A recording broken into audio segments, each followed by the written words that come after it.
Ready to break down geographical barriers and connect with anyone, anywhere in the world, using Twilio SMS. First, log into your Twilio account. If you don't have one yet, sign up for a free trial. You'll need it to follow along. Once logged in, find your account SID and Auth token on the dashboard.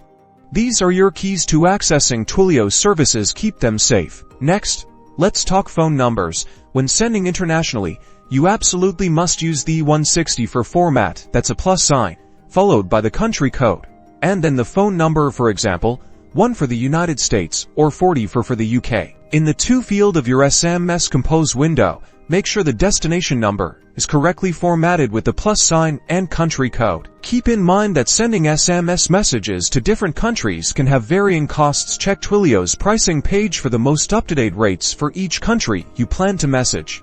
Hit send and there you have it. You've just sent an SMS across borders using Twilio. Remember to always double-check the country code and pricing to ensure seamless global messaging.